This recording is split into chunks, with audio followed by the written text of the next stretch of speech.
Are there any adjustments to the minutes? I think we're in situation. Good. Is there a second? Yeah, we'll do the minutes now. Second. Motion and second. All right, all in favor, raise your hand by saying aye. Aye. Opposed? Abstained? That's good. We'll now set the agenda for the meeting. I've got two changes. A new item 3.10, Jackson Hill's letter of credit, and the annexation request for Bender's Ferry, the plan of services for Bender's Ferry, and the preliminary master development plan for Bender's Ferry has been deferred for 1 month. That one will be considered at the meeting on October 21st, 2021. Are there any other changes to the agenda? Scott? Yes, I'd like to move site plan 5.2. Review the site plan for Whataburger Restaurant located in North Mount Juliet Road and Lebanon Road to consent. The plans have been resubmitted. Staff has approved the changes, and there are no other items of variance that need to be discussed. So that was the only item which was resubmitted and subsequently approved by staff. Okay, we'll set that as item 3.11. Any others? Okay. Now hear from the city planner and public works for any department reports. Thank you. I just want to remind you guys that our annual continuing education seminar is on September the 29th at 5 p.m. at Charlie Daniels Park. So if you haven't already RSVP'd to Miss Jill or Tyler, please do so we can make sure that you are fed. If not, you might have to get Sonic. And also I wanted to congratulate Miss Johnson. She has been promoted to the planning and zoning coordinator, and she will be helping with zoning related items.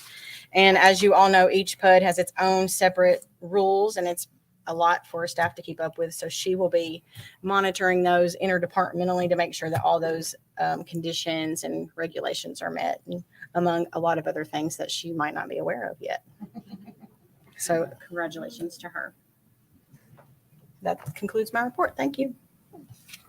Andy? Thank you. Congratulations, Jill. Be careful. You never know what you sign up for. On the public works and engineering side of thing, I got to say, I don't think a day goes by where when I run into somebody and they figure out what I do, it's always like, oh, you got your hands full. We have a lot going on in this city, which is a great thing. I mean, it's a calling to be here, and I'm proud to be here. One of the things that we go through a lot of projects. We have a lot that's going on the books. We have some new projects in the budget, thanks to the commissioners, this budget year, and look for some new starts on those as staff has gone through the evaluations. And so Pleasant Grove Road is one. I hear people think there's some wild rumors out there about the Western Bypass. The Western Bypass, as we knew it 20 years ago, is not going to happen. But we're looking at some Western connector roadway or roadways. Think smaller scale type stuff, not Golden Bear Gateway. So we're going to be looking at that as well. So staff's going to be bringing that to the Board of Commissioners. So get cranking on that. So look for that coming in the next couple of months, I'd say. Speaking of projects, the bridge widening is going well.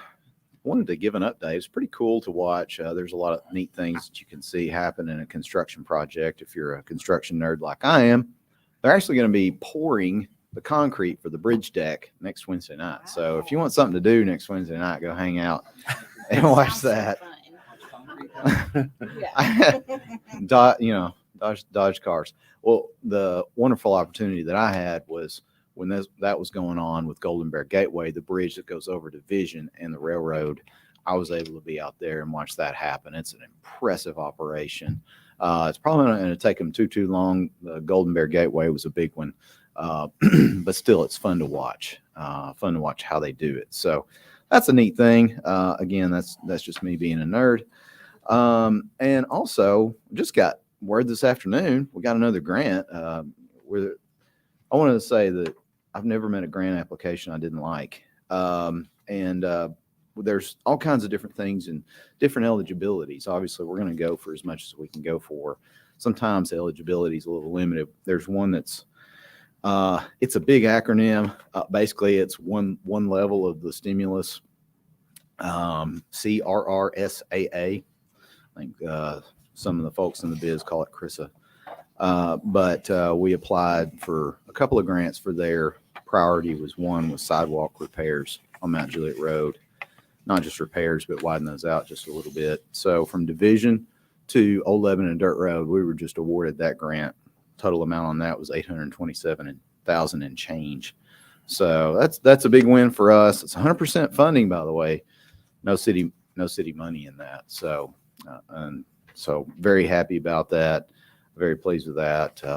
Commissioner Hefner, you'll be seeing that as we bring it before the board for some formalities here as we get on into it. So that's good news. I always love getting those. It's another project for us, but it takes away a lot of ADA needs that we have. So that's it from those project standpoint. I don't want to be too long-winded. Don't want to keep us here forever tonight. So thank you very much. Appreciate it. All right. Thank you, Andy. Okay, at this time, we'll take citizen comments. The public is welcome and encouraged to make public comment about any item on our agenda. There'll be 2 opportunities for comments. You may speak now, or you may speak when the item is presented to the Planning Commission. We ask you to limit your comments to 3 minutes. Anyone that wishes to address the Planning Commission is asked to come forward at this time. Seeing no hands, we'll move on. Next, read the first item on the agenda, which is a consent agenda.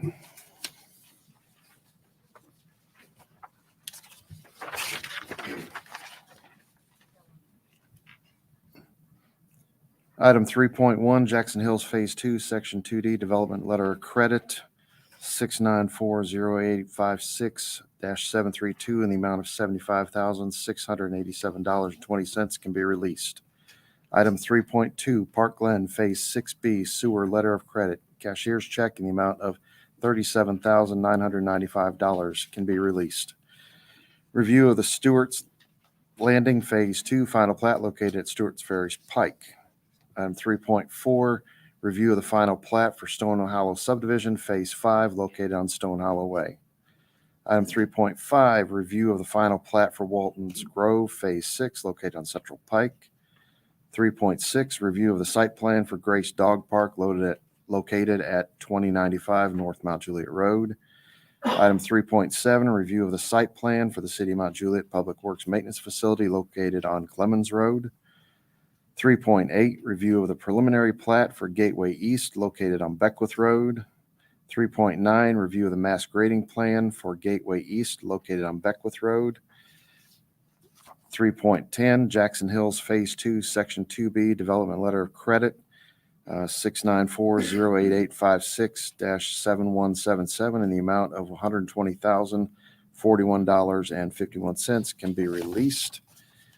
And new item 3.11, Review of the Site Plan for Whataburger Restaurant, located at North Mount Juliet Road and Lebanon Road.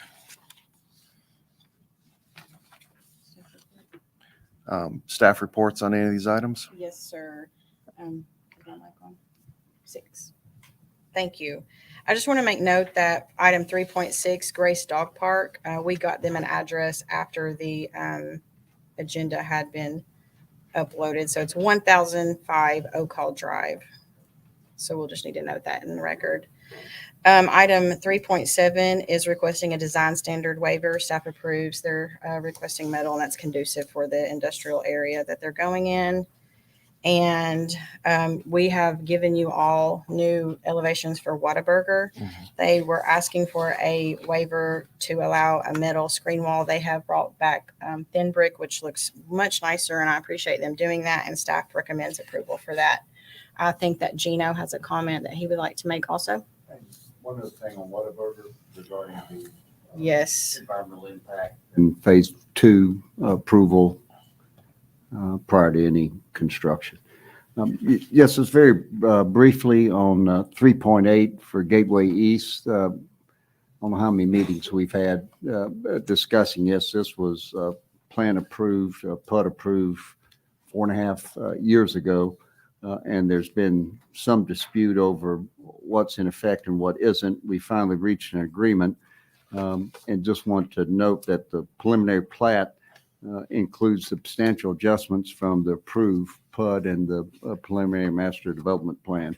The adjustments are permitted without an amendment to the PUD or the PMDP to avoid future disputes between the city and the developer, as there's disagreement between the city and developer regarding the ongoing validity of the PMDP, which, as I said, was approved in 2017.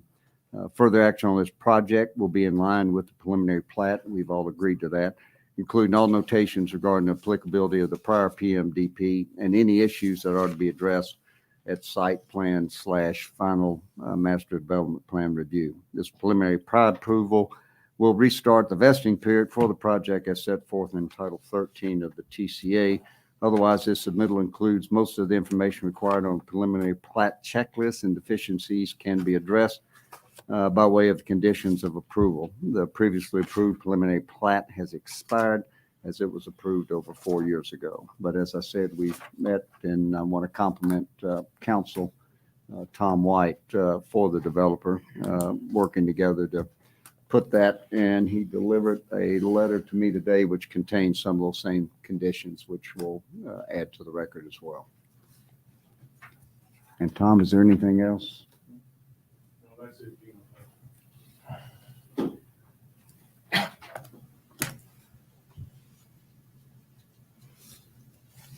Okay. Andy?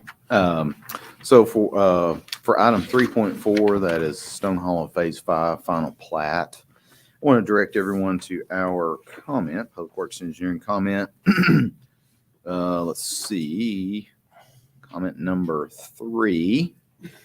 So there's some sinkholes here, and these sinkholes have been remediated. And so when we wrote our staff comments on there, we didn't have all the information before us. In particular, there's one on lot 297. That's kind of on the front center of the building envelope.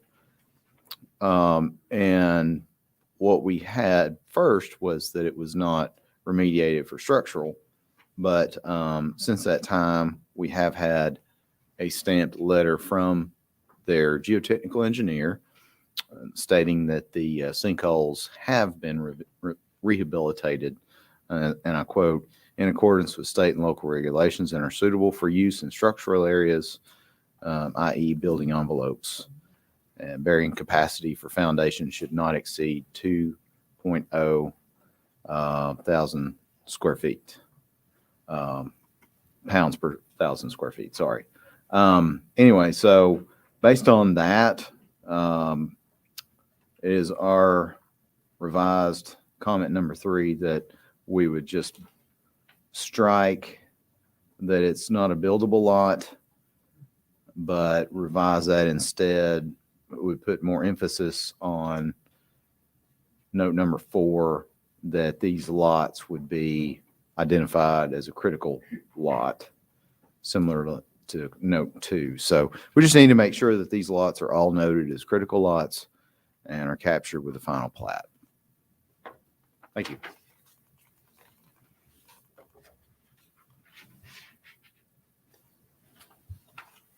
Any other comments? Okay, at this time, we're going to close the planning commission meeting, open up a public hearing for final plat approval for item number 3.3, Stewart's Landing Phase 2, item 3.4, Stone Hollow Subdivision Phase 5, item 3.5, final plat for Walton's Grove Phase 6. Is there any citizen comments at this time? All right, seeing no hands, we'll close the public hearing and reopen the planning commission meeting. Do we have a motion for approval of consent agenda items? Motion and a second. All those in favor signify by raising your hand saying aye. Opposed? Abstained? Motion carries.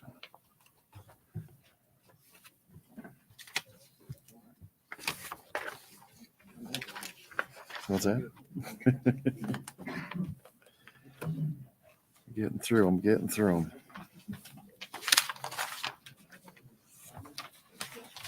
You might just give them a second to- Yeah.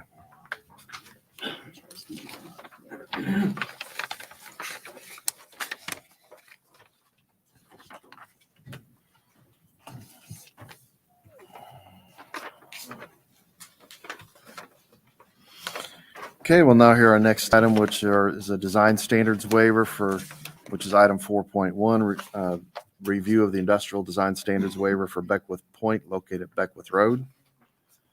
Is the applicant present? Like to speak? State your name and your address for the record, please.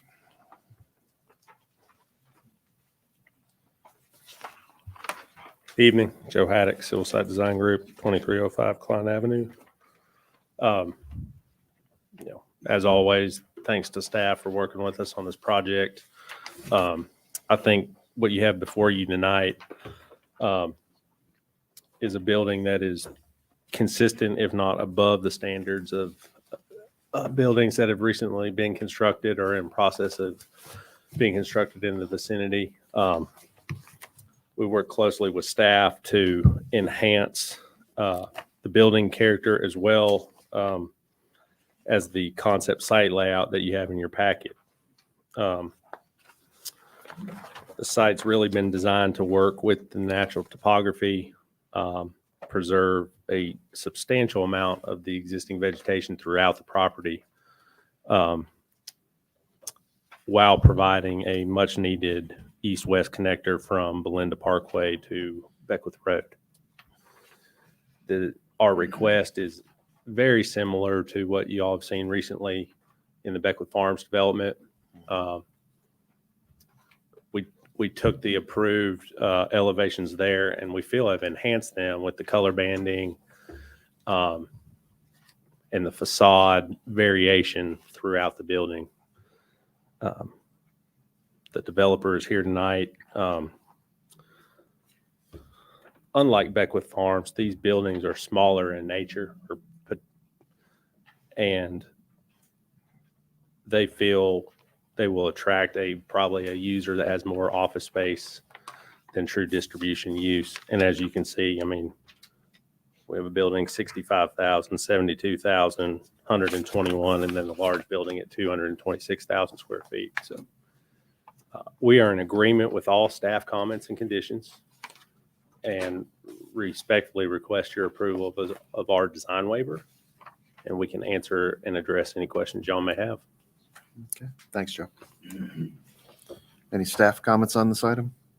I just wanted to say that staff supports their request. It's already zoned industrial, and it's conducive to surrounding industrial projects just across I-40.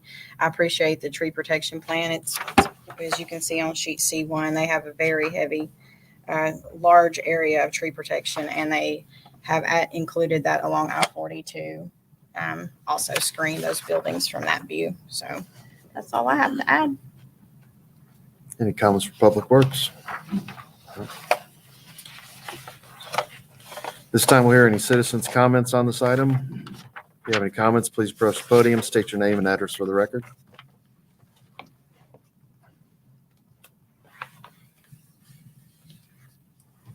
Seeing no one approaching, we'll move on. Any questions or comments from the Planning Commission?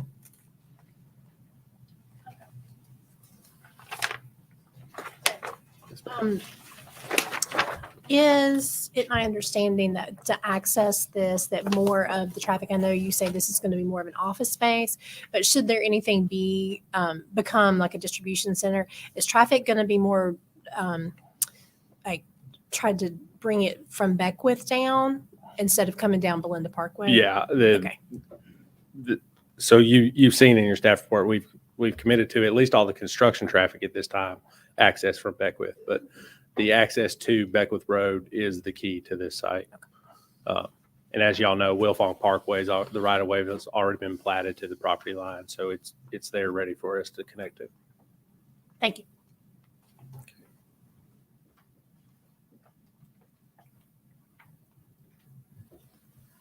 Anyone else? Okay. Is there a motion for approval on this item? We got a motion Second. and a second. All in favor signify by raising your hand and saying aye. Opposed? Abstain? Motion passes. Thank you. Thanks, Joe.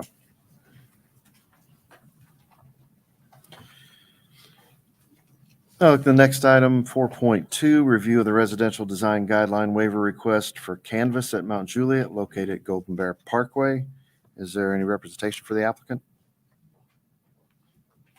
Please state your name and your address for the record. Watermark Properties, 206 North Main Street. This is Brett Kearns, also Watermark. Have a request really stemming from two reasons. Number one is development within the Parkland community, which was master plan approved by the county late 80s and early 90s. And so to clear up any gray area with in regards to architectural requirements for that site. But number two, and probably the bigger one, is a pretty neat opportunity that we have within this plan lineup to partner with nation's largest builder in Lennar, benefiting from some of their plan lineups that have really been desirable, allow us to increase some square footages as well as offer some efficiencies of their national purchasing power to provide some betterments such as full brick wrap on the houses rather than facade, etc. So have the application here and would stand for any questions. Okay. Any staff comments on this item? Yes. Could you state the percentages of variances that you're asking for on your front elevation, the waiver? Yes. So in terms of the front facade brick, the accents, the sides and the rear, agree with staff comments, sides and rear to be 100% brick. We do have the plans that are 100% front facade. Those with secondary materials range from a 9% secondary material to a 46%.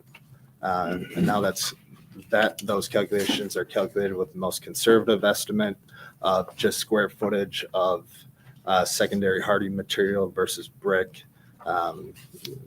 Depending on how you can do the calculation, that can be better with windows, garages, facades that are of different materials but make up fun facade square footages. So on the elevations that you submitted to us, which ones would be the 46%? Is that Brett? Yeah. The Primrose plan, that's going to have 46% fiber cement and 54% brick coverage on the front facade. So that second full floor is 46%. The Primrose plan that I have is just the upper story. That's 46% there. Yes.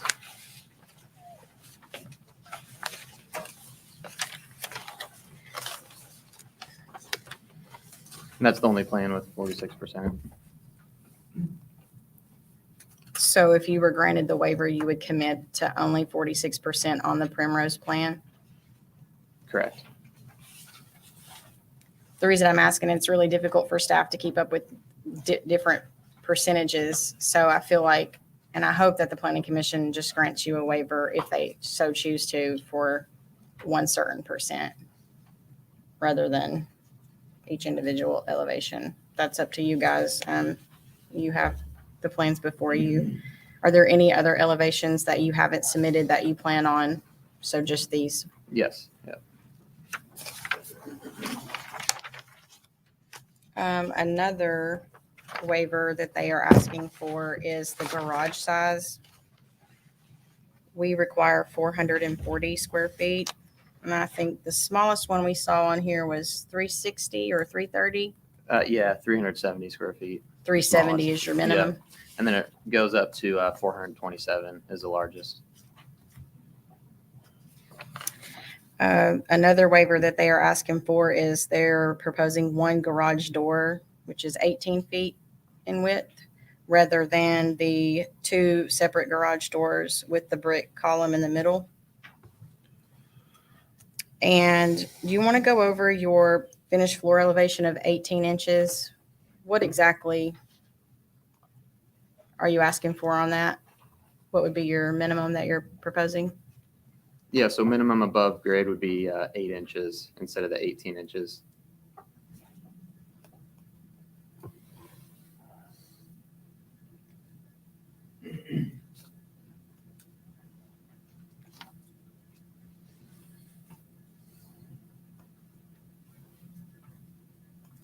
Do you guys have any questions for me?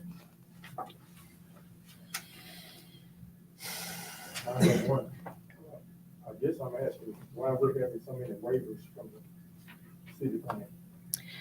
Well, one thing I can say is this subdivision was approved originally in the 80s. So the lot widths are a little different than what we see these days. I'm not sure that they have come up with a product that will accommodate their current lot size that meets these standards. And I'll let the applicant speak to that. Yeah, thank you, Jennifer. One of the difficulties we have in wanting to bring this forward is that the subdivision was approved in the 80s by the county. The letter of the law of the architectural requirements have the side streets and the street designation of this community are only rear loading. Our preliminary plat and the master plan that was approved is all front load garages. So there's some applicability, which varies a little bit given the nature of the subdivision. Speaking of your garages, there are also asking for that 10-foot. Am I correct in saying that you're asking for a 10-foot? We ask for the garages to be set back 10 foot so the driveway length can be 22 feet long. Are y'all? Yes, and so again, that is one of the designations for a street designation that we do not have within our community, but is the only designation with front load garages. So really there is some gray area here between 1980s plat and what applies, as it doesn't really fall succinctly within any current architectural guidelines given its nature of master plan of 1980s. May I ask Mr. Barlow a question? They have front-facing garages, and your take on that in this development? So in general, I know when we went through the residential design standards for front-facing garages in particular are higher classification roads. So basically at the bottom is the access lanes, and then right above that's access streets. And then you get to like residential collectors. Parkland Drive would be like a residential collector, for instance. A lot of the other streets within there would be access streets, maybe your cul-de-sacs, access lanes. And so one of the things with that, when we talked through that, there was the access component of having the front facing garages. For one thing, we wanted to have a 10-foot setback. The main purpose for us was we want to have more driveway room for people to park their cars so that people's cars would not be hanging over the sidewalk. That's been a big problem. Another aspect of the front facing, we wanted those only for the lower classification roadways because of the backing out. Basically, we want to try to have homes that are built in such a way that if it's side or rear, that those driveways, people would be backing out of their driveways, be able to turn around within their driveways, and would be coming out front facing out of their driveways. So a much safer situation for your higher volume type roadways. That's the general idea behind it, and that's how we came to what we came to. So for this these particular sections, you're talking about a cut through between Tuscan Gardens and Park Glen. I can see that being a very main access way. In fact, I can see we're going to have to install traffic calming in that eventually. I know it's going to happen. And so we've already got problems already on Parkland Drive. We already have problems in Tuscan Gardens. So for that particular section, no, I can't recommend it. For some of the other side streets in there, yes, I think that's probably fine. Just Parkland Drive. Yes, that would be my main concern. Okay. And Andy, while you're up there, if this is approved tonight, would you recommend the planning commission adding the condition that those traffic calming conditions be the responsibility of the applicant and shared driveways on that main? Or If they have the side or rear facing garages, they're all front facing? they're all front. I guess it depends if that's granted or not. If it's granted, then yes, I'd want to see some shared drives and traffic calming. Thank you. So just want to note, one difficulty kind of this scenario is our preliminary plat and development is ongoing with those front-facing garages. Granted, that was from an old master plan. Do agree with staff comments of increasing those driveway lengths. I believe it's 22 feet in driveway for those driveway lengths. So increasing minimum driveway lengths so that there would be ability to park a car in the driveway, maneuver, et cetera, prior to entering roadway. So you're committing to the 22 foot? Correct.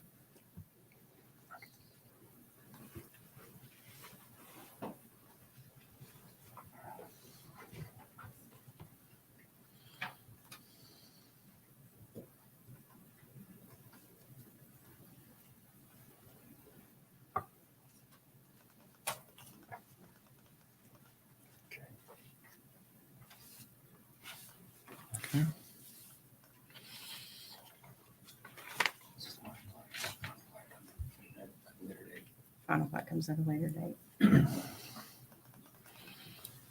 Okay. I know we're going to see the final plat coming at a later date. I'm just going to give you just a heads up that I'm going to put some blasting restrictions on the site. And I can tell you what they are now, but I'll mention it again. So just for the record, so 500 feet from the boundaries to any residential house or commercial, a certified letter of a pre-inspection notice to go out, certified. 2 seconds per inch, which is the state guidelines for maximum blasting. I want that capped at 1 inch per second, so half the charge. I would prefer the seismograph company that's doing the monitoring have a direct contract with the general contractor, not the actual blasting company, which is a direct conflict of interest. I'm not even sure why that even happens today, but so you'll hear the same thing on the final plat, but I just want to give you a heads up on that.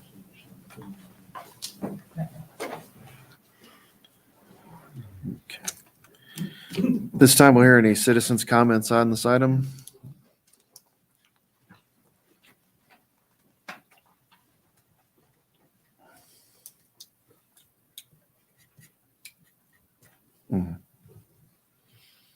Seeing no comments. Any more comments from the planning commission? Something I'll say is, it's a great idea having the longer driveways on these because these homes are going to be for rent. And in my personal experience where I've seen rental communities like this, if done properly, and I love the fact that you're partnering with Lennar, they're a great builder. I support wholeheartedly the additional Hardy board. Lennar does an excellent job of their design work with that. I think, again, they're a prime candidate to do this. But what I have seen is a lot of people who are renting homes like this are building their home that might be 3,000 feet, 3,500 feet, and they're living in a smaller home than what they would normally be buying. Therefore, that garage is full. So they park in the driveway. So they're going to have two, and I've seen overflow situations come up. I don't know if the plat has any overflow parking anywhere, But the point is, expanding that driveway, I believe, was an absolute necessity in doing this for a reason that wasn't brought up. But you're going to appreciate that was done because we've seen this happen before.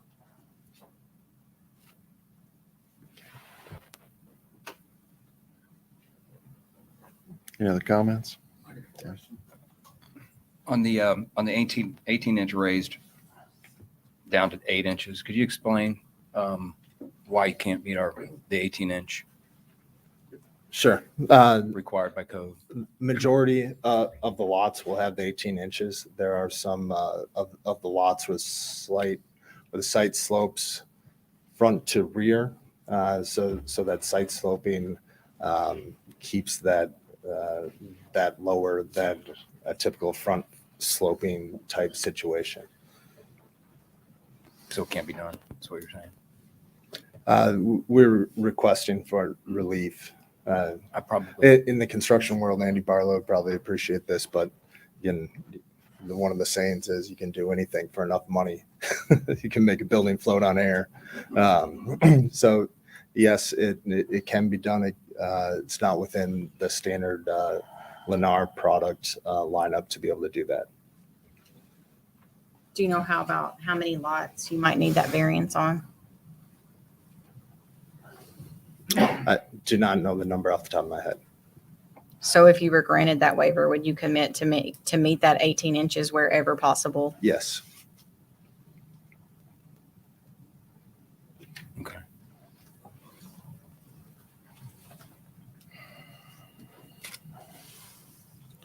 I have a question. Give me a second. These houses are being built for rent. How's the homeowners association of Parkland, is it gonna be involved in this? They are not included in the original Parkland HOA. Okay, so do we have a realm homeowners association? They're their own homeowners association. They're a management company. They are? Their management company is responsible for all the maintenance.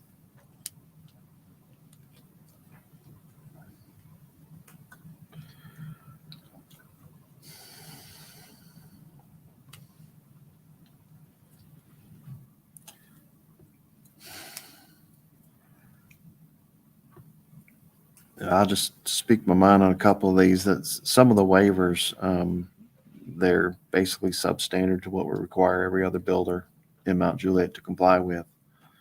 I think we'd be setting a precedent to vary from our standards. I don't know why we would consider doing that. I agree, especially on the garage door there's no reason why you couldn't have two and the garage size. Some of the others don't give me that much heartburn, but the garage square footage and the double doors, I don't think there's really a need to ask for those waivers, in my opinion. You can correct me if I'm wrong, but I think you could probably meet that.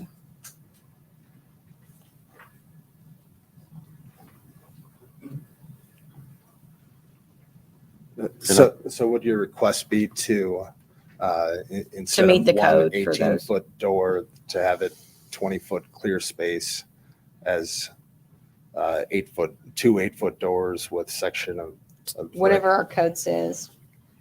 Yes. Hang on, I'll get to that section. The interior width of a two-car garage shall contain a minimum clear space of 20 feet and contain a minimum of 440 square feet. No stairs, water heaters, or other fixed items may encroach into this space. The street-facing garages shall include a double-wide driveway, minimum 8 feet wide.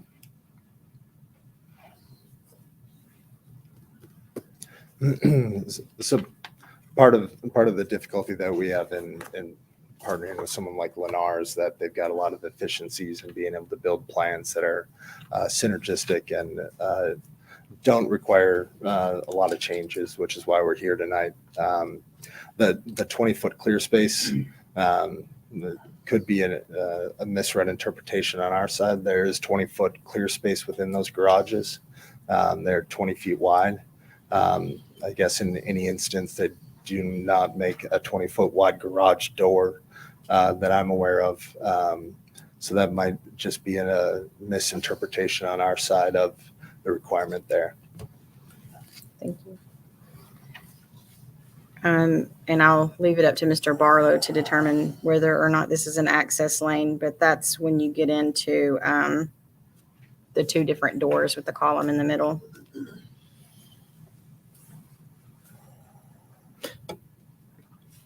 I pulled up the plans just so I'd orient myself correctly for this.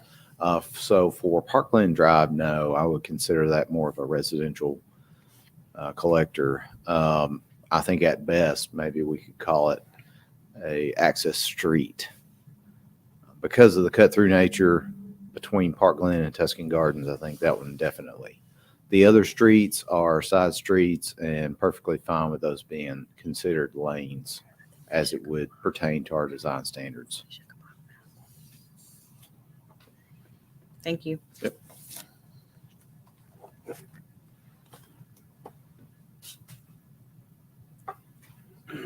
I think I could live with the porch height, as long as you try to meet that whenever possible, meet code whenever possible. Minimum garage size by code's 440.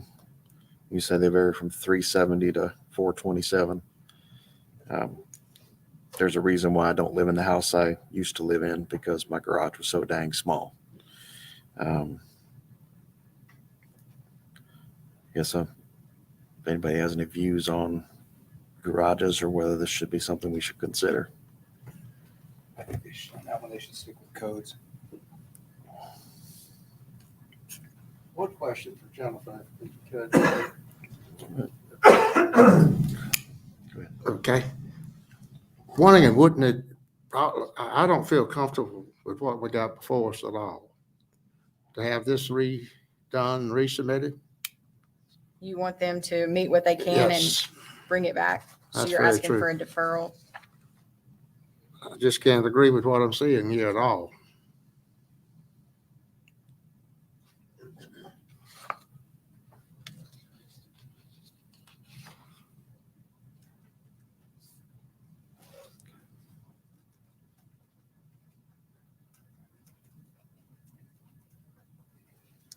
Get the motion, I'll make that motion.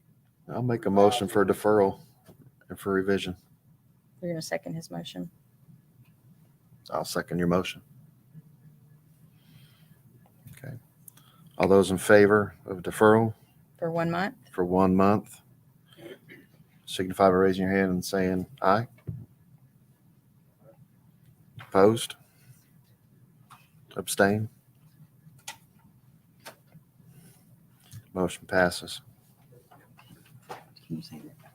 Reflect that Mr. Cunningham abstained from the record. No, reflect that Mr. Cunningham abstained for the record.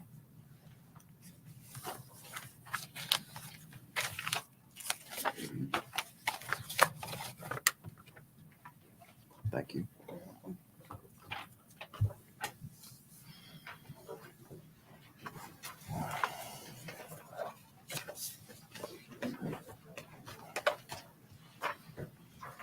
Okay. Them.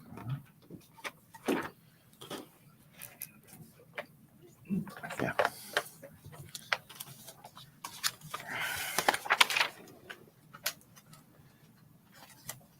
Okay.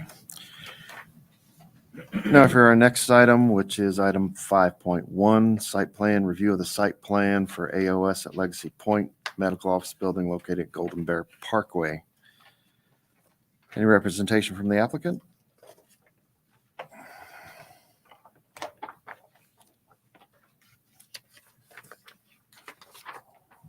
Good evening. Good evening. Jessica Gore, Paradesign, 2031 North Mount Juliet Road. Thank you.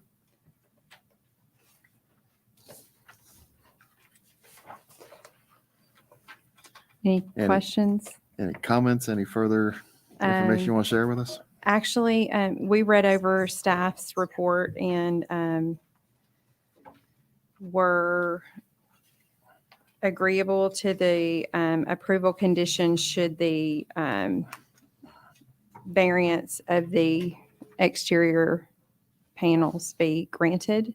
The other comments, we believe we can work with. Okay. Regarding the metal panel, do you have questions about that, or would you like?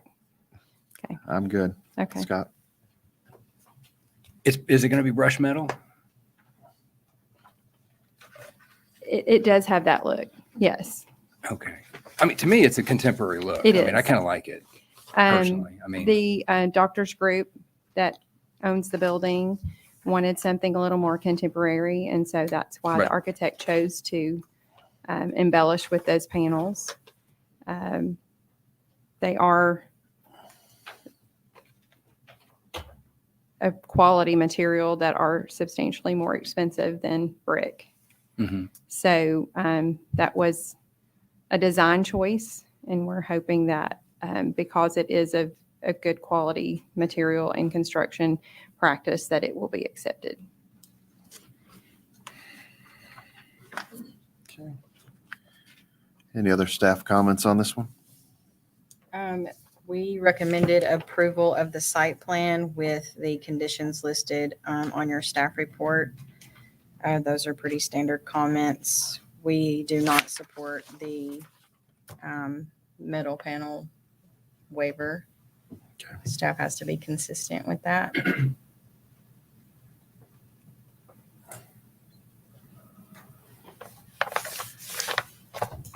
But staff doesn't get a vote. So they're agreed to everything except for the variance on the metal. They're agreeing to all of our So that's the one thing. But that's the comments. one. Yeah, that's the one thing that we need. And they're asking for the waiver, yeah. Yeah, on the metal. So what's the total percentage of the? Well, it of the varies metal? by elevation.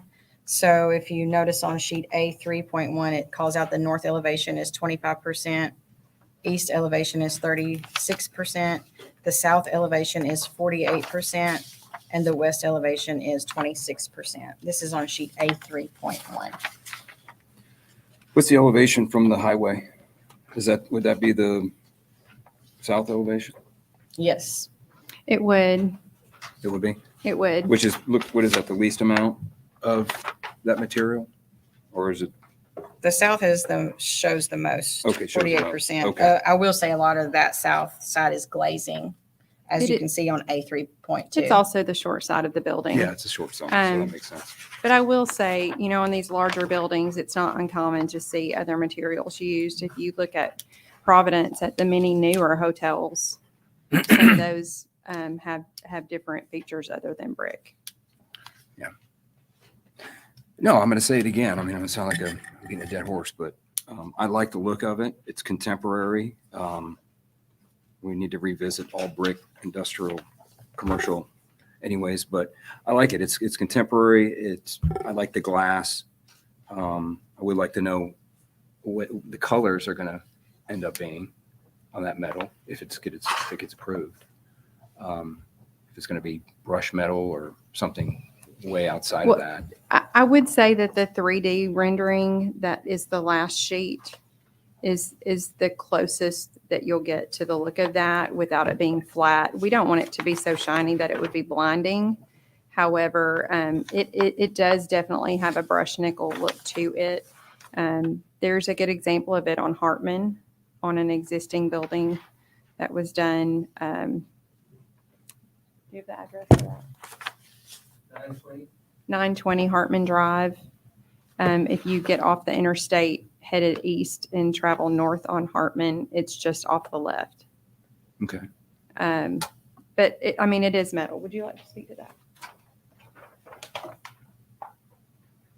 I'm Greg Hayden, principal of Hayden Architecture Interiors at 2031 North Mount Juliet Road. Thank you. We moved recently.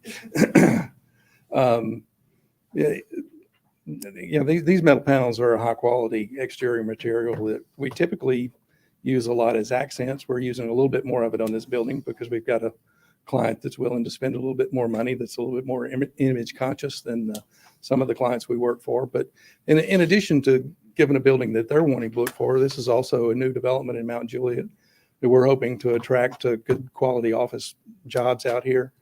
And we're wanting to be able to create an image that's a little bit more contemporary, a little bit more upscale to compete with some of the other business communities in Middle Tennessee with what we're doing. This particular metal panel, it's not a real shiny, glossy, reflective material. It's kind of a matte metallic kind of look. So I don't, but it's a high quality material. I don't know. It's probably 40% more than the cost of brick or something like that. So they're spending money to upgrade to buy an image. It's not, making anything cheaper by any stretch of the imagination. We've used it as accents. There's canopies, the drive-through canopy on the Graves Crossing Medical office building down at, it's kind of the last building as you're going south on Mount Juliet Road on the left. That has a fairly good portion of it on the canopy on that building. As Jessica mentioned, the building that was finished a couple of years ago across from Home Depot on South Hartman Drive out in Lebanon has some of the material on the canopy there. And then there's also an accent on the elevations of that building that's in a dark bronze kind of tone of the same material. Off the top of my head, those are the closest two examples that I know of buildings that I've done. But it's a fairly common, widely used kind of material. Mr. Hayden, could you speak maybe to the durability of the product? I think that might be something that the Planning Commission would want to hear about. I mean, it's basically a factory finished aluminum panel that's probably got a better quality life expectancy than masonry in terms of maintenance. I mean, it may need to be washed down every now and then, but it's not going to efflorescence. It's not going to show stains and everything and collect dust and dirt nearly as much as a masonry building does. Thank you. Thank you. Thanks. Public Works have any comments? No. Okay. This time we'll hear any citizens' comments on this item. Please approach the podium, state your name and address for the record. Okay, see no one approach. Any other comments from the Planning Commission? Yeah. I think it's a great addition to our community. As you mentioned, everything that I was going to ask is what you said pretty much. This is not a cheap product. This is something that typically, you pay a lot more money for this. And it's something we don't have here in Mount Juliet. It adds a different element. I think it's refreshing. I think it's modern. It's contemporary. It brings a different business here that we don't have. It attracts that. It's kind of like the saying, if you build it, they will come. And I think it's a huge asset to our community to have a building product like this, or someone who's willing to pay for it and bring it to our community. So I'm thankful for this. Yeah, I'm a huge supporter of it. I would add to that. Somebody else mentioned the amount of glass on the facades. That's also that we're using a higher percentage of glass than we typically would on a building. So that's kind of skewing that percentage of the wall amount of the actual amount of metal that we're actually having on the building, because there's a much higher percentage of glass on most of the facades of this building as well.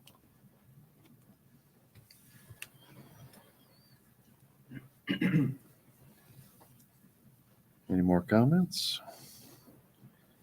Do you have a motion to approve? Motion to approve and grant the waiver, Subject to staff conditions. subject to staff conditions. Second. We have a motion and a second. All in favor, signify by raising your hand and saying aye. Aye. Opposed? Abstained? Same sign. Thank you very much. Motion carries.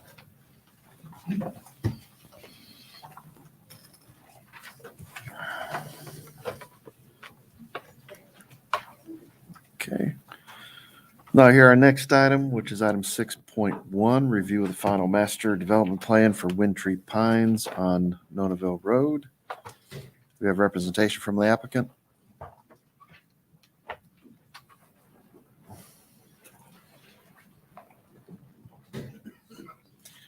Please state your name and your address for the record.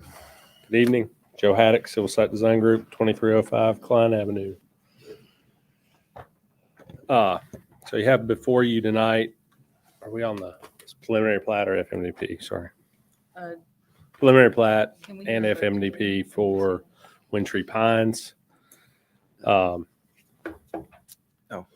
have been some minor changes Let me interrupt you for a second. We're going to hear them both at the same time with reviewing the final master development plan and the preliminary plat. We'll just do them at the same time, but continue. Very good. Again, thank you to staff for working with us on this project. I think, we're very proud of the project when it came before you for the PMDP. Still very proud of the project. We're in agreement with, I believe, all staff comments and conditions. You probably noticed in your staff report that there have been some minor tweaks or adjustments to the layout, namely being a couple of the internal roadway connections. In going through a fully more developed set of construction drawings, site plans, some of the roadways just work better together by shifting their locations. Let me get to that page 1 second. And essentially what that did was we were able to, as we were connecting to the western portion with access lane K, that road connection had originally come out at access street I, which is just north of the clubhouse, which is where the third roundabout was located on the PMDP. Grading wise, that roadway just worked better moving north, which essentially would have put it within 200 feet of the Cedar Creek Drive extension. And our thought process there was that's just, you have two roundabouts within 200 feet of each other. But what we had worked out with staff was additional traffic calming devices at all intersections where roundabout was not provided. So we're in agreement there. Average lot size is still within 200 feet of the PMDP. We've gone from a 50-foot minimum lot to a 54-foot wide minimum lot. So we're a little bit wider. One of the other comments you've seen is that we've eliminated all the alley lots. We had been limited to a number of alley lots with the PMDP. Another big comment on the PMDP was the floodplain encroachment down on the east side. So you'll notice we've added additional lots in the northeast corner, which are outside of the existing floodplain. So we've substantially reduced our number of lots in that floodplain. Now, part of how we did that was we eliminated the alley lots that were down below the townhomes. We're able to move everything up the hill to avoid that encroachment into the floodplain. So we feel it's a better layout. Still access lanes. We're able to, with the developer on board, we were able to pod the development for their product, be more cohesive, whereas the PMDP was kind of set up without an end user on board. So we kind of tailored the layout to their product. I think the only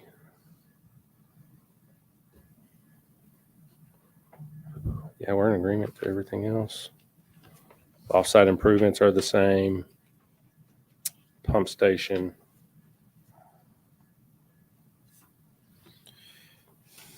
I think we can. Public Works comment 2 about access street C and the cul-de-sac standards. Oh, to my point a second ago about the developer and potting it out different sections. Access street C and E, we eliminated the connection there to keep the lot size different in different portions. However, we do have a connection on C through the townhomes, which would be a public access. So we feel like that connection through the townhomes eliminates a true long dead end cul-de-sac on access street C. We'd like your approval as the plan currently shows.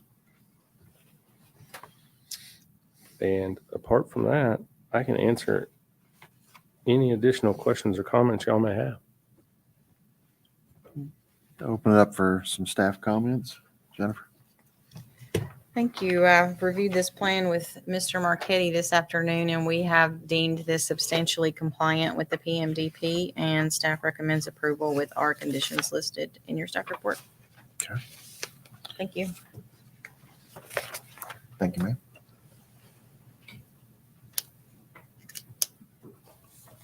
Pardon me, let me get myself together here.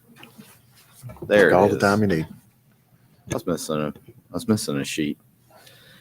Let's see. Okay, so I did want to make a point of clarification in the staff report. We did mention this is actually the old improvement on Nonavail Road improvements, constructing that to the 3-lane facility at the 100th certificate of occupancy.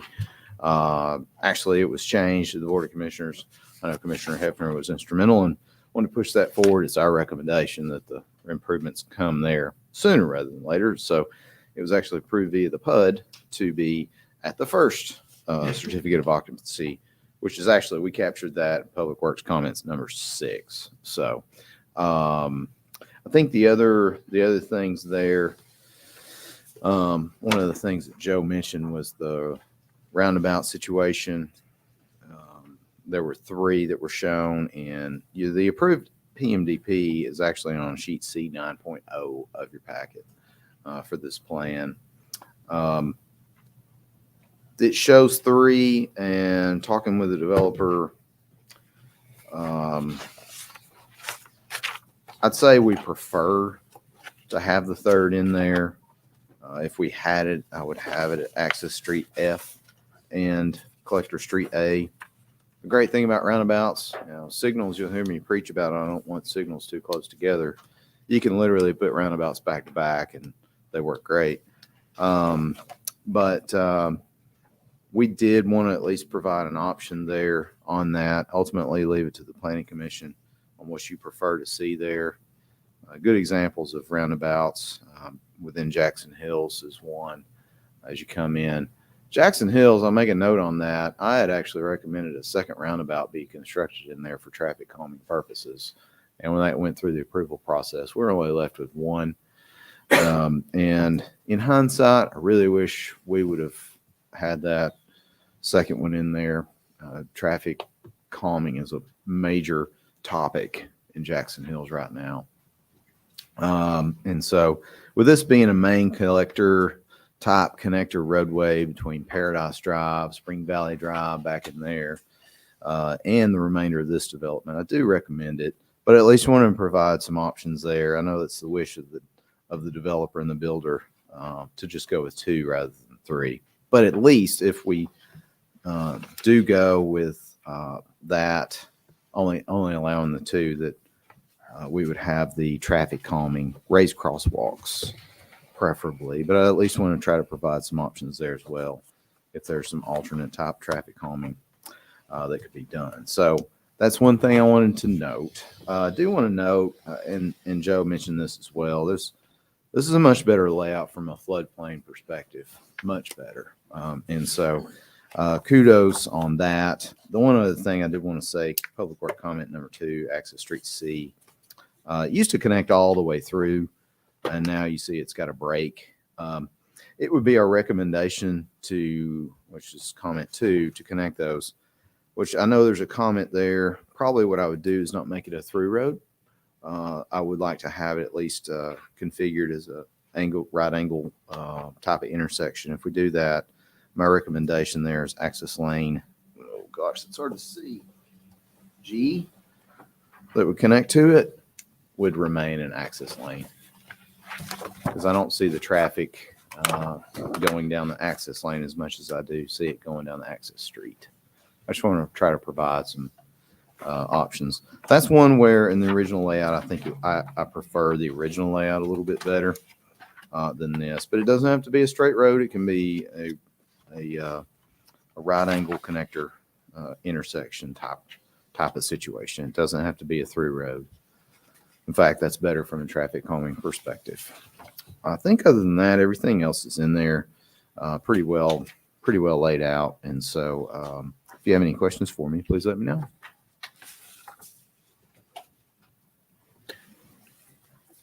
Questions for Andy? You're right about the Jackson Hills. I think the city's about to pay for some speed calming Exactly. Yeah. in there. So what are they, $5,000 a piece? Yeah. Plus maintenance. The thing I'll say about roundabouts, you put it in there and all we have to pay for is repaving. It's from that perspective, I mean, there's some central landscaping that can be done there. Our recommendation is it be the right of way and then the HOA maintain landscaping within those. Really break up the streetscape a lot. I know I'm an engineer, but I like the landscaping aspect and the calming effect of from the traffic perspective that roundabouts can provide. I think it's an amenity without being an attraction necessarily. Okay. All right. I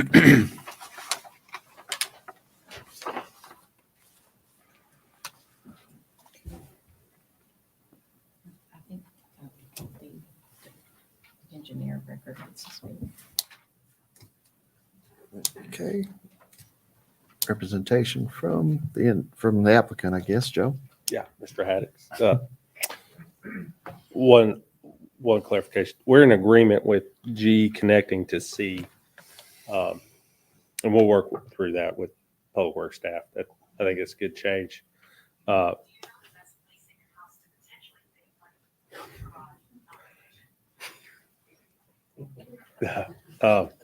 So with that, I think with that revision, if you're looking at the layout coming down Collector Street A, we have our first roundabout, which now, if we go right or east down C, will now feed the bulk of the lots to the east of the clubhouse. Same with our roundabout on the Cedar Creek access. So, I think with the change that we've discussed here, below to the east side of the townhomes with the road connections, our roundabouts, and then your 2-3 other main intersections on the collector and then the access street with our raised crosswalks and traffic calming. I think we're achieving the desired effect there, but happy to answer anything else.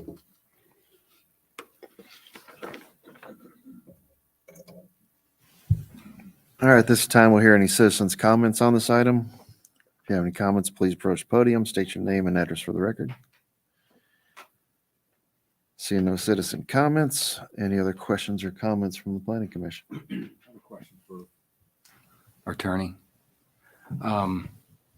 Gino, is it, I guess, my question is, can I add the blasting restrictions via an amendment to the staff comments?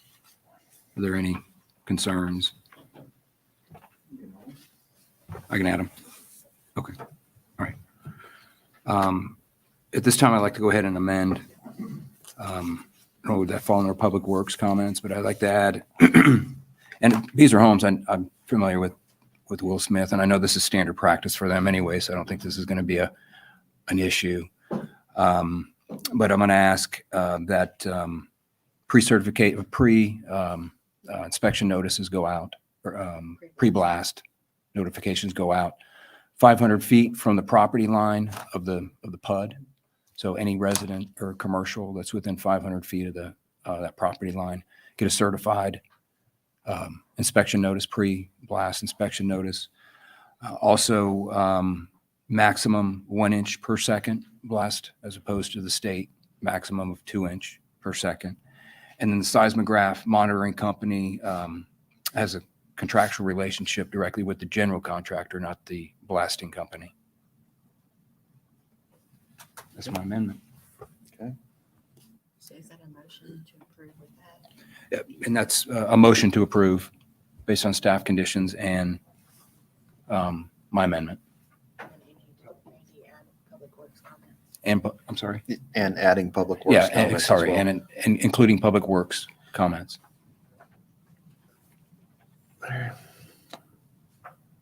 Yes, sir. Does the type book have a fence?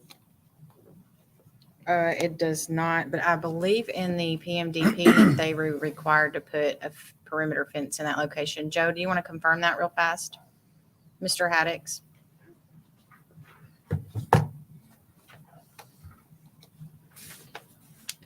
We have a picture of a fence on the plan. Is that That something that- that you're gonna put in? that fence there, the 3 rail fence, will be along their main drive for additional streetscape enhancement. Okay. I'm pretty sure that you guys committed to a fence along the southern boundary during PMDP. I could be wrong.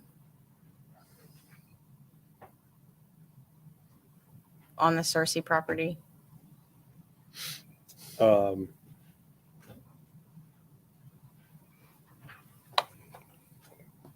One sec, let me confirm.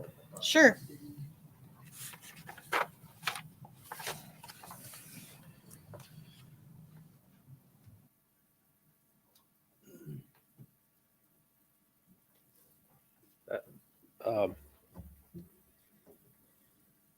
Larry, is there a fence there now?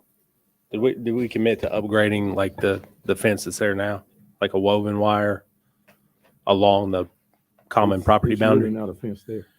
Yeah, I mean, I seem to remember that part of it along the common boundary, not at our lots, but at the common boundary, we would put like a woven wire, a farm fence, and we do show a more decorative style fence behind lots. It's like 337 through 346.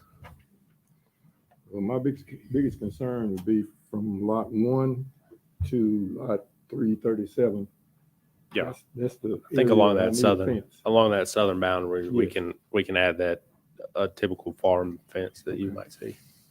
And from there on, it's, it's floodplain. You wouldn't need a fence there. Right. Yes, sir. Because it wouldn't be that long. So you guys are committing to a fence from lot 1 across the street there to the eastern point of 337 Along the property lines. yeah, Yeah. PMDP. But that's a woven wire. Farm fence. And can I ask for clarification on Public Works comments? Did we reach a conclusion on the third roundabout? I'd like to see it.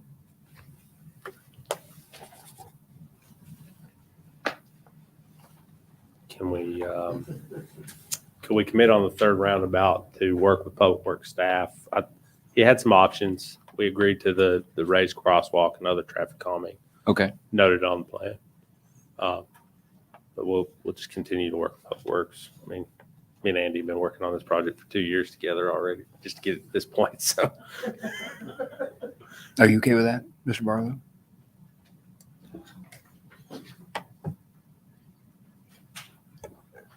I think if we went with something along the lines maybe of having that third roundabout in there or an approved equal, we could go with something like that. Something that would set, I think we want to set the standard, but then say if there wanted to be an approved equal from staff that we could approve, then that would give us a little bit of flexibility. But I think if that's the desire, of the commission, that if that would be your preference, I would recommend going a little bit more in that direction. I know for our comment, we really kind of left it open-ended. It's either or.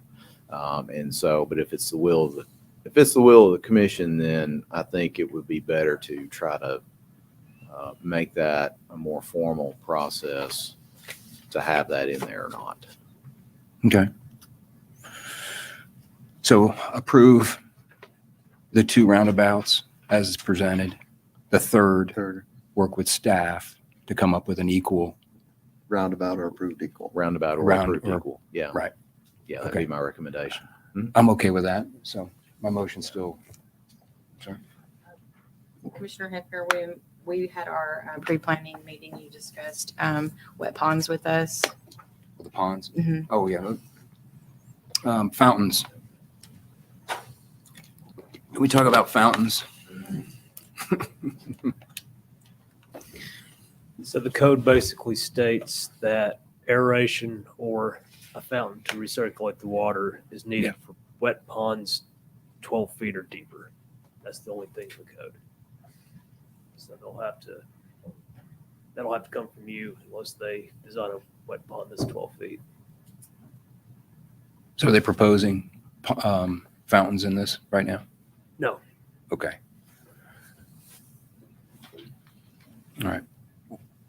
One more question, Mr. Haddix. Just want clarification when the amenity center is going to be constructed or which phase that's addressed.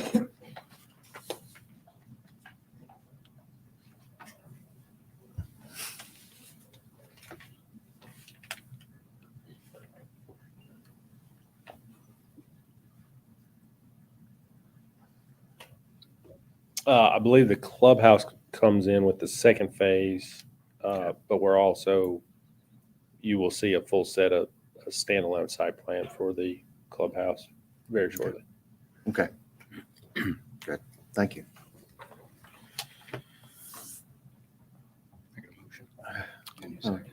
Make a motion to, you've already made a motion made to the motion. approve. Need a second. Need a second? All those in favor signify, raise your hand for approval.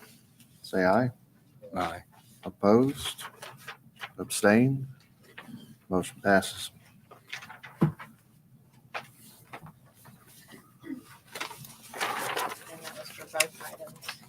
That was Captured all that.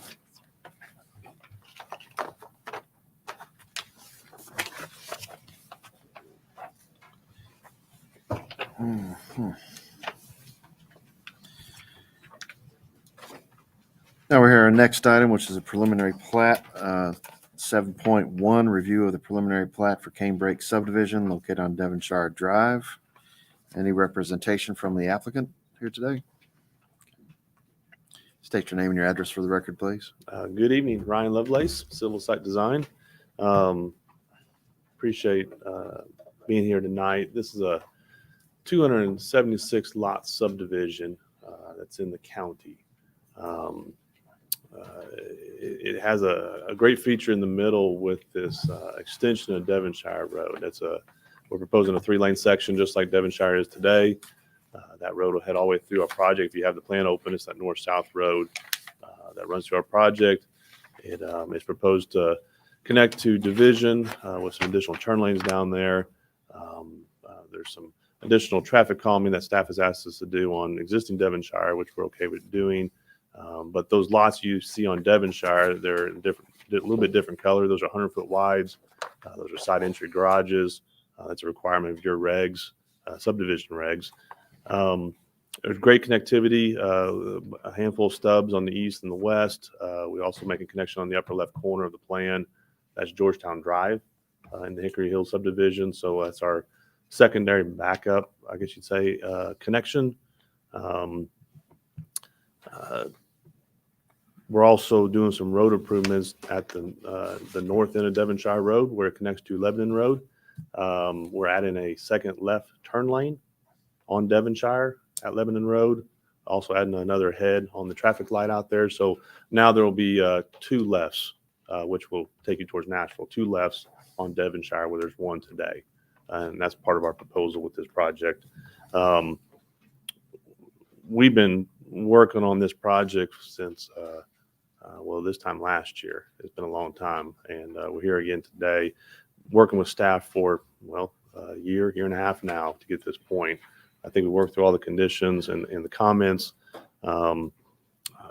Appreciate staff working with us, and Andy and his team sitting down with us and working through all the traffic improvements that are needed out here with this exciting project.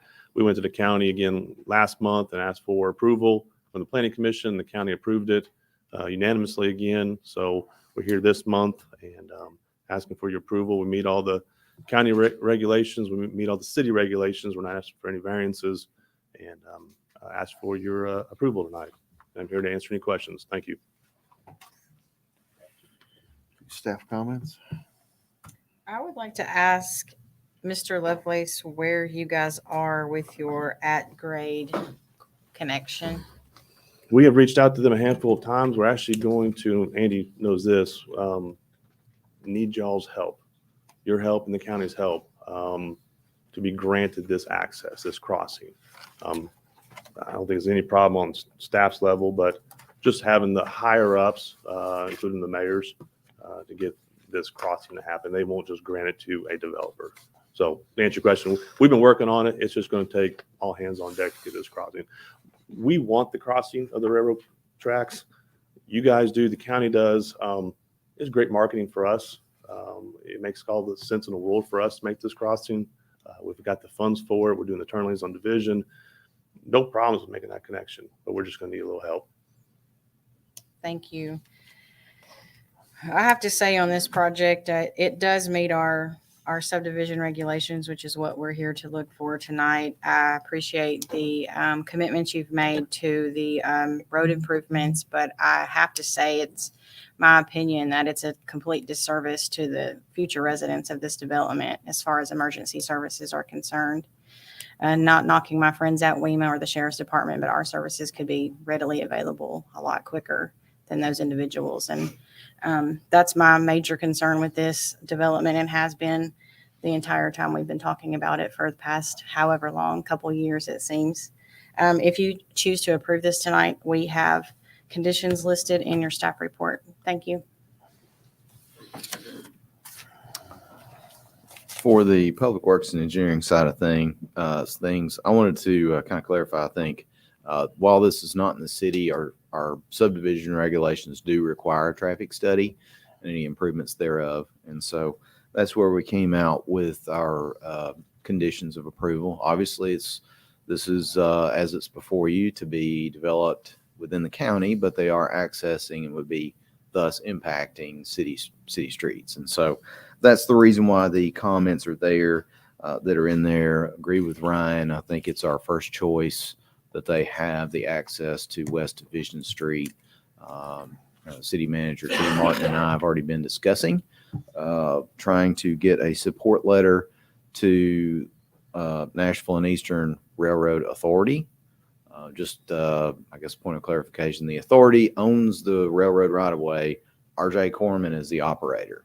So if we can work through with the authority, that would give us the ability to get the crossing there. And so that's our, by the way, City of Mount Juliet has a seat on there. Kenny Martin actively sits on the board.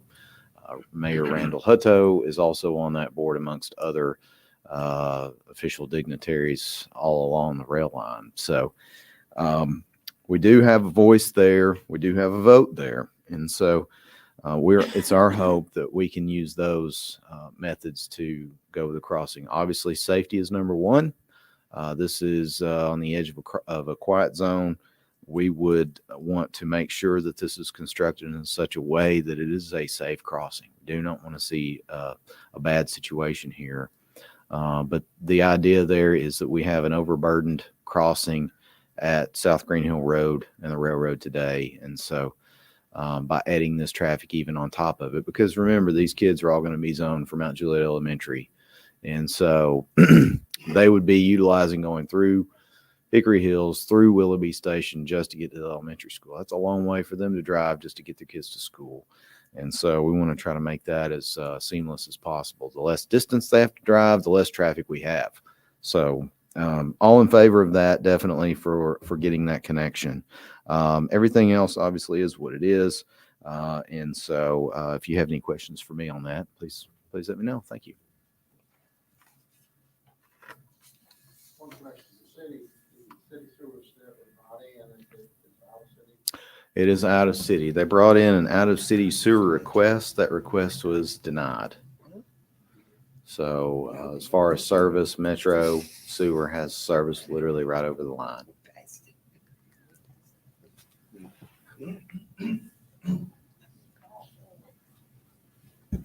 Mr. Chairman, thank you for the opportunity to speak. My name is Tom White. I'm an attorney with Toon Entrican and White, 500 11th Avenue North. I represent the applicant in this case. First of all, I want to thank Jennifer, Andy. It's been a tremendous amount of time coming through this matter. It's a very different matter, But the critical issue tonight is, do we meet the city subdivision requirements? That's really the sole issue. There's absolutely no dispute that we do. Nobody's denying that. That's the issue. With respect to the legal appropriateness, I've discussed this at some length with Gino Marchetti. I think it's clear if we meet the city subdivision requirements, this body's obligated and mandated to approve it. So we're respectfully asking for that.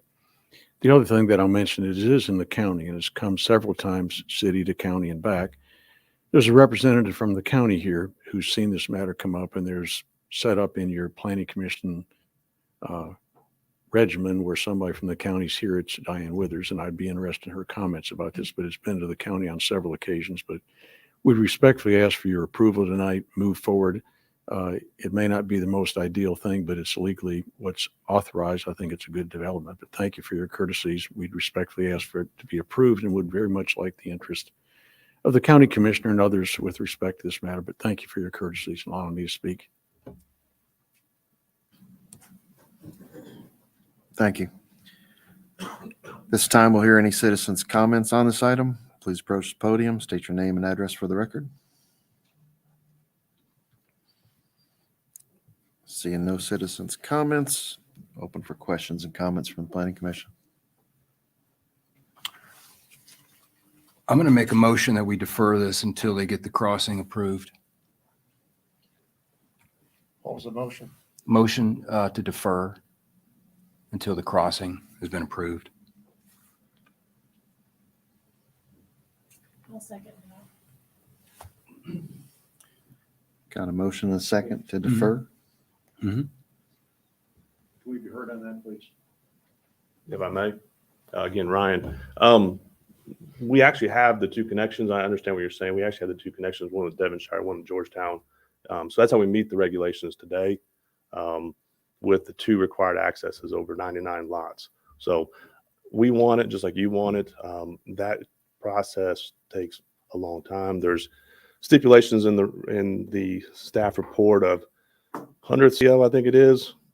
So the milestone's there for us to have it in by a certain CO. We just respectfully would like to keep it at the 100th. It'll take time to get that crossing. Thank you.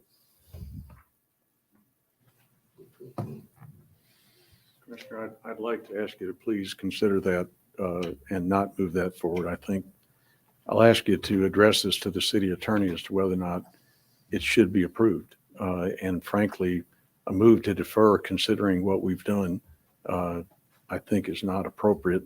And I understand the concern, but at the end of the day, when we meet all the city conditions, to defer it, in my opinion, is not being done at our request, and basically puts down the road what people have worked on for 18 months. So I'm respectfully asking you to ask for the input from the county commissioner, and I ask you to respectfully approve it tonight. And I think I'd urge you to ask the city attorney about where we stand on this matter. Gino, Mr. Marchetti. The railroad crossing. Or do they? They've met all the other requirements, and since it is in the county, we just don't have that control over this project. I wish we did, but we don't. That's where we are. And I also know they've got some timelines on completing this with the purchase, which is going to put them at a disadvantage. We're not here to represent them or do what's best for them, but this has been a long time being put together, and I think they've complied with everything that they're required, at least as far as the city is concerned. Okay. I'll withdraw my motion to defer. Okay. They've also complied with everything they can twice that I know of. So if anything's a hold up, it's the railroad. And they'll be the ones that'll be the bad guy. Right, Mr. Marchetti? That's sometimes the case. I love railroads. But they've met everything, city and county. Okay.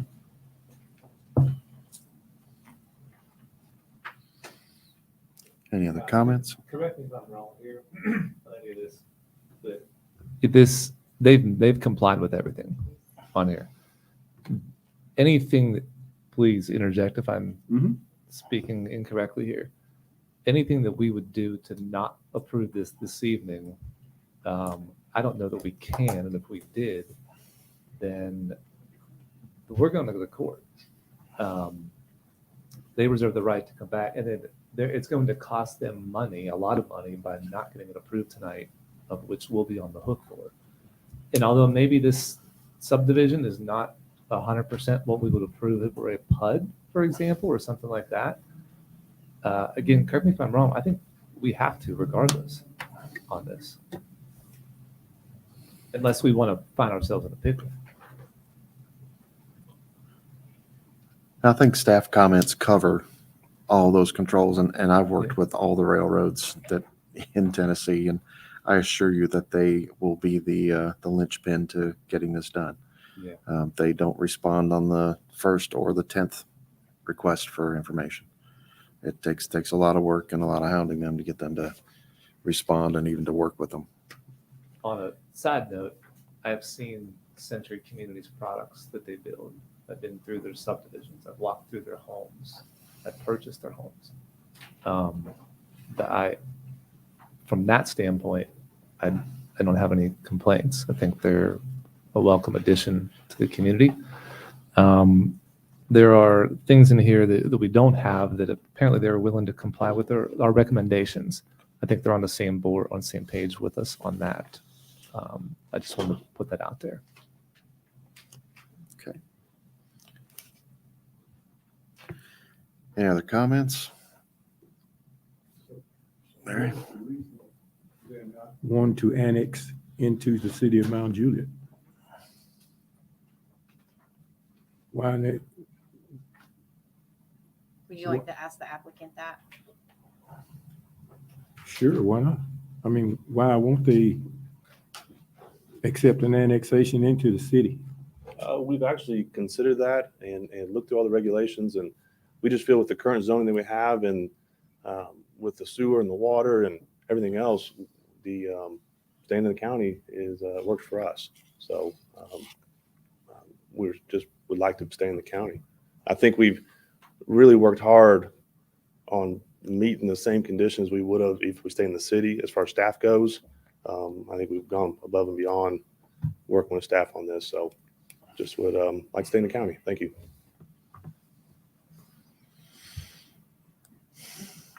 I mean, well, they asking us to do them a favor by voting for this, but they don't want to be a part of our city. I'm trying to figure that one out. And he didn't tell me why they didn't want to annex into the city. They just decided they didn't want to do it. They don't need to. They don't need to. Well, we need them to. Why would you need it? I mean, So we can offer the services for the people that's going to buy those houses.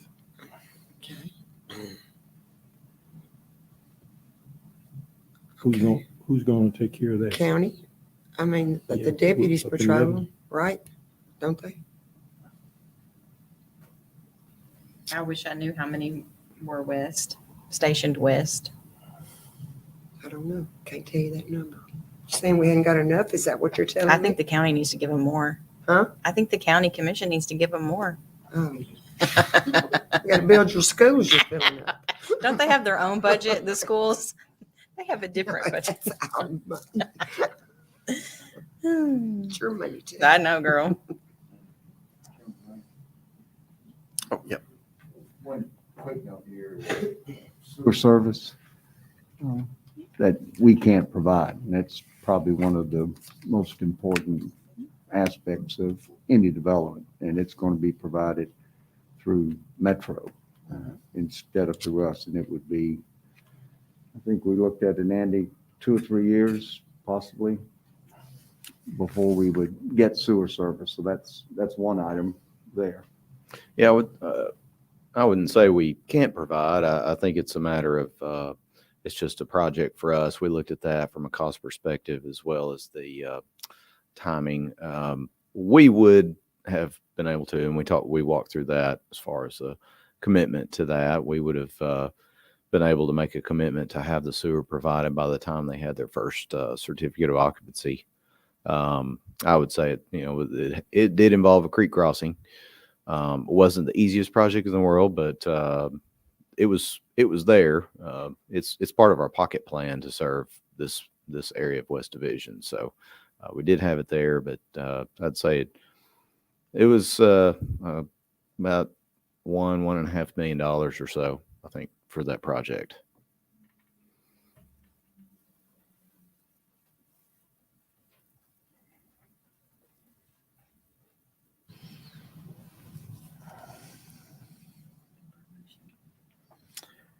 I'm going to go ahead and step into this. I'm going to make a motion to approve based on the conditions that we've got. We're going to see this again. And as described by Mr. Marchetti, it's not a whole lot we've got to work with at this point. So I'll make a motion to approve based on the conditions as stated. We have a motion and a second. All those in favor signify by raising your hand, saying aye. 3. All opposed, same sign.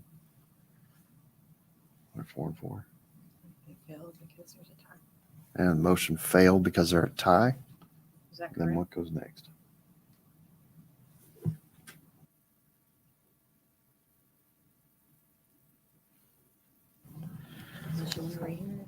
Mr. Chairman, in light of where we are, I respectfully ask that there be a reconsideration. One of the commission members raised the issue about why we didn't come into the city, and it wasn't really fully answered, but I hope there's a clear understanding that Metro Sewer is right there at the property. I mean, it's absolutely clear property in that area is all at Metro Sewer. That's where we started. And despite that, we've spent an inordinate amount of time working with the city to explore it. As Gino said and Andy said, and we've spent a great deal of time on it, it's absolutely clear we're right there next to Metro Sewer. That was a factor when you're developing land. And there's some of you in this room that know things about development. It's right there. So I did want to answer that was a very clear reason why we did not do it. And also, someone said, the litigation process. I've spent my life in litigation over land use issues, and I really would love for this not to be in that posture. And I'm asking someone to ask for a reconsideration and approve the project. I mean, when everyone here is clearly being told we meet all the conditions and not one item is said that we don't, I'm asking you to please consider that and ask for it to be reconsidered tonight and let us move forward, and ask those that voted against this to ask, why are you voting against it when it's absolutely clear, not for me as a lawyer from the applicant, but your own lawyer saying to meet the conditions, it should be approved. I mean, this is something that a court would look at and would not be a favorable thing for the city. And that's the very last thing we want to do. So I'm respectfully asking for the reconsideration and that it be approved. Thank you for your consideration. Go ahead. 2 things. First, it can, in my opinion, should be reconsidered. And if someone's voting no, there needs to be something on the record as to why there's a no vote. We have to have substantial evidence, and that's just not a whim. And I know that is not the case with anyone, but to have substantial evidence to support voting against this. So with procedure after the vote, you poll the no votes for their reasons. Yes. Okay. Do I need to make a motion to reconsider? Yes. Okay. Make a motion to reconsider. To reconsider the vote. Do I have a second? Second. Okay. All those in favor of reconsidering the vote, raise your hand by saying aye. Aye. Opposed? Abstain? Motion passes. I'd like to make a motion to approve preliminary plat for Canebrake subdivision based on the conditions that were provided by staff as listed. Do I need to add anything else? Looking for a second. Got a second? Okay. All those in favor signify by raising your hand and saying aye. Opposed? Abstain? Motion passes. Thank you for your consideration. Thank you. And as my first meeting as vice chair, I would like to entertain the motion to adjourn. Baptism by fire. Motion to approve. All in favor, signify by saying aye. Opposed? Abstain?